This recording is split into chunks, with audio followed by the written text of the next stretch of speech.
आनंद दुबे, अभी भी आप 2022 में अटके हुए हैं। भगत सिंह कोश्यारी क्या सिर्फ 2022 के वजह से जाने जाएंगे या बाकी भी चीजें हैं?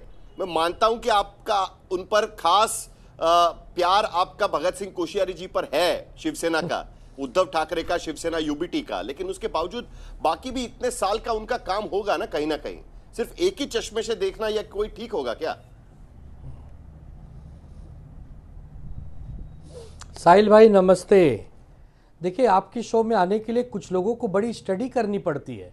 उसके पहले उनको स्टडी की कोई ज़रूरत ही नहीं रहती है, अज्ञान का भंडार भरा रहता है। लेकिन जब शो पर आना है तब कागज कलम आईपैड लेकर बड़ी स्टडी करनी पड़ती है। क्यों भाई, इतनी स्टडी करने की क्या जरूरत है? अरे जो सच्चाई है वो सच्चाई है, जो झूठ है वो झूठ है। उसमें तो कोई बहुत ज़्यादा पढ़ाई लिखाई की बात नहीं है। और आप बार बार कह रहे हैं 2022 अभी तक जा नहीं रहा है।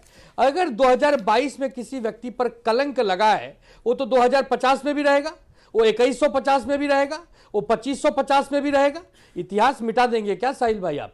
भगत सिंह कोश्यारी जी ने जिस प्रकार एक चलती हुई सरकार को गिराने में एक अहम भूमिका निभाई, वो भी संवैधानिक पद पर बैठकर, जिसके लिए सुप्रीम कोर्ट की एक टिप्पणी भी आई हुई है कि उस समय अगर ऐसा न हुआ होता तो आप वापस पुनः मुख्यमंत्री होते। तो बताइए, इतने बड़े कारनामे के लिए आपने इतना महान पुरस्कार पद्म भूषण दिया है, तो उसके लिए तो बड़ी ताली बजाने वाली बात है। और छत्रपति शिवाजी महाराज, जिनको हम अपना देवता समझते हैं, उनको लेकर कितनी अभद्र टिप्पणी यही भगत सिंह कोश्यारी जी ने की थी। महाराष्ट्र भूला नहीं है।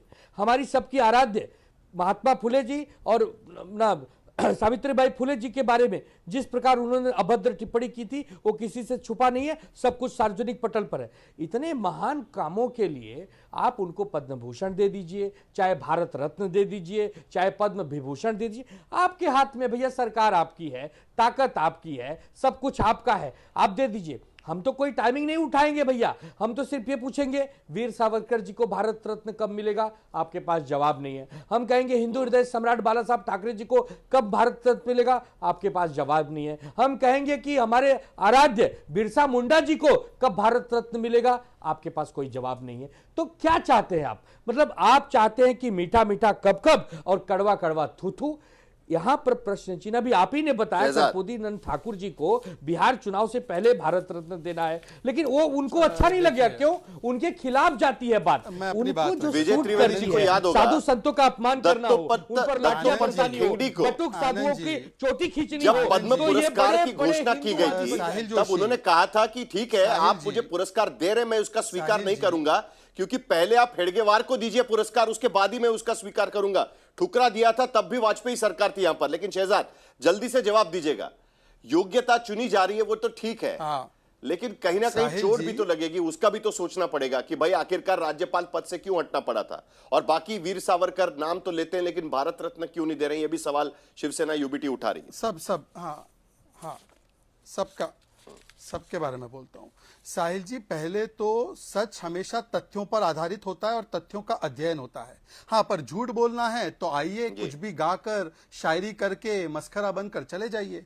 तो आपको पता है ना, हमारी स्टाइल तो फैक्ट बेस्ड डिबेट है। अब कुछ लोग केवल कविता गाने के लायक बच चुके हैं, तो अब क्या कर सकते हैं? वो आते हैं, कविता गाकर चले जाते हैं। सुनिए ना, मैंने नाम नहीं लिया आनंद जी, आपका तो नाम ही नहीं लिया। आनंद जी, सही जगह पे चोट लगी है, मैंने तो आपका नाम ही नहीं लिया। अच्छा साहिल जी, कौन सी सरकार किसने गिराई भाई? कोश्यारी जी ने जो फ्लोर टेस्ट बोला, तो फ्लोर टेस्ट से पहले उद्धव जी ने रिजाइन कर दिया था। और जो 2019 में उन्होंने प्रेसिडेंट रूल लगाया था, सुप्रीम कोर्ट ने उसको ना गलत माना था, और शरद पवार जी ने खुद ने इस प्रेसिडेंट रूल के लिए जो रजामंदी दी थी, ये फडणवीस जी ने ऑन रिकॉर्ड आपको कई बार बोला है। तो जाकर शरद पवार जी से पूछ लीजिए ना, और सुप्रीम कोर्ट का कुछ बता दीजिए कि 2019 का जो प्रेसिडेंट रूल था वो गलत लगाया। पर अगर ये आधार है तो आनंद जी, अब चुनौती है। सरकारें गिराने का काम तो इंदिरा जी से ज्यादा किसी ने नहीं किया। बोलो कि हम उनका भारत रत्न वापस चाहते हैं? नहीं बोलेंगे, क्योंकि इंदिरा गांधी जी तो, जो इंदिरा गांधी जी के, अब आप लोग जो है इंदिरा सेना बन चुके हैं, सोनिया सेना बन चुके हैं। और जहां तक भगवान बिरसा मुंडा का सवाल है, मान्यवर, भगवान बिरसा मुंडा जी के जन्म तिथि पर सुन लीजिए, 15 नवंबर को जनजातीय गौरव दिवस मनाने का अगर काम होता है तो वह आज हो रहा है, इतने वर्षों में नहीं हुआ। तो पहले आप पूछिए कि आदिवासी समाज से बेटी को राष्ट्रपति क्यों नहीं बनाया, 10 ट्राइबल म्यूजियम क्यों नहीं खोले, अंबेडकर जी का जो जल्दी से जवाब, फिर आशुतोष और विजय त्रिवेदी भी आएंगे, क्योंकि उन दोनों पत्रकारों ने सालों तक पद्म पुरस्कार देखे हुए हैं, उसको लेकर आसपास जो कंट्रोवर्सी चलती रही वो भी देखी हुई है। जल्दी से साहिल भाई, हम तो पूरी प्रक्रिया पर सवाल नहीं उठा रहे हैं, हमने तो सिर्फ आदरणीय भगत सिंह कोश्यारी जी का नाम लिया। आप साहिल भाई खाली इनसे पूछ लीजिए, शहजाद भाई बड़े विद्वान हैं, भगत सिंह कोश्यारी जी को, आदरणीय जी को क्यों हटाया गया था राज्यपाल के पद से? क्या उनका कार्यकाल पूरा हो गया था या एक दिन पहले भी हटाया गया? तो क्यों हटाया गया? पूछिए अभी लाइव डिबेट पर, पूछिए। शहजाद जवाब देंगे? मैं जवाब दे दूं? हाँ जी। देखिए, यही अज्ञानता होती है संविधान में। हाँ सुनिए, संविधान में गवर्नर का पोस्ट एज पर the discretion of the president होता है। कोई यहाँ पे मुझे बताइए, बहुत सारे गवर्नर्स हैं जो 5 साल का एक स्टैट्यूटरी उनका नहीं होता है, ये संवैधानिक है। मिल गया जवाब। जब तक किसी को चाहते हैं तब तक वो गवर्नर होते हैं। ये आपको पता ही नहीं है। हमने कई राज्यों में गवर्नर समय से पहले और समय के बाद भी कंटिन्यू है, उसको इसीलिए मुझे लगता है। चलिए 131 पुरस्कार साहिल जी, जो संवैधानिक दृष्टि से मैं बोल रहा हूँ, सही है गलत है बता दीजिए। चलिए ठीक है।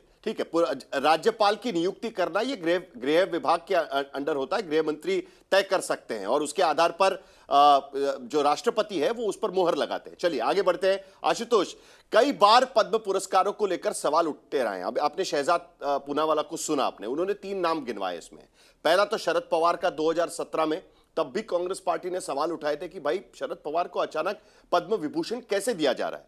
आज शिबू सोरेन के मामले में भी सवाल इसी तरीके से उठ रहा है कि भाई कुछ और उसके पीछे का कारण तो नजर नहीं आ रहा है। लेकिन उससे पहले कई ऐसे लोगों को भी पुरस्कार भारतीय जनता पार्टी की सरकार ने दिए हुए हैं जो उनकी विचारधारा से बिल्कुल विपरीत काम करते आए हैं या उनके विरोधी रहे हैं उस तरीके से। तो ऐसे में इन पूरे पुरस्कारों पर राजनीतिक दृष्टि से सवाल उठाना क्या सचमुच में सही है?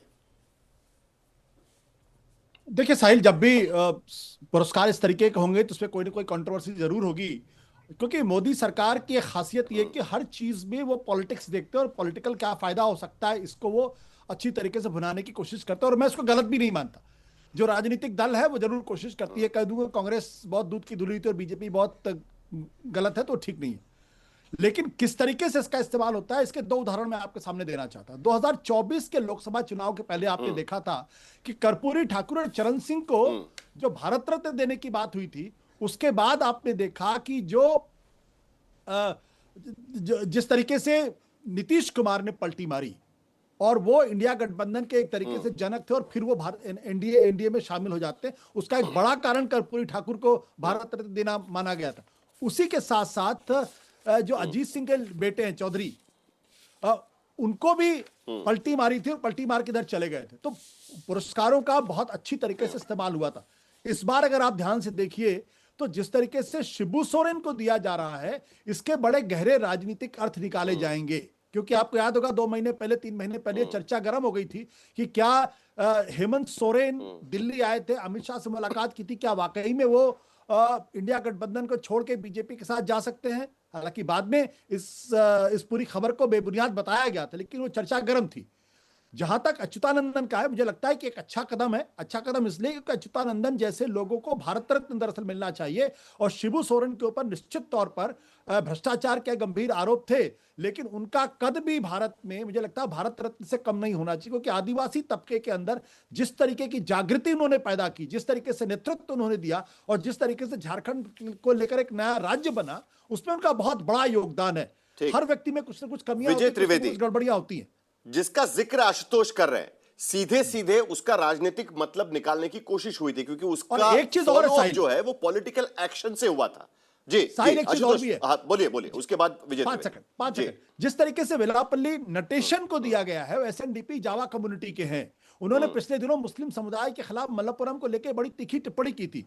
एक पत्रकार को उन्होंने आतंकवादी भी बताया था। लेकिन भारतीय जनता पार्टी केरल के अंदर नटेशन के बहाने कहीं ना कहीं एंट्री मारने की कोशिश कर रही है, तो ये उसको उस नजर से भी देखा जाना चाहिए।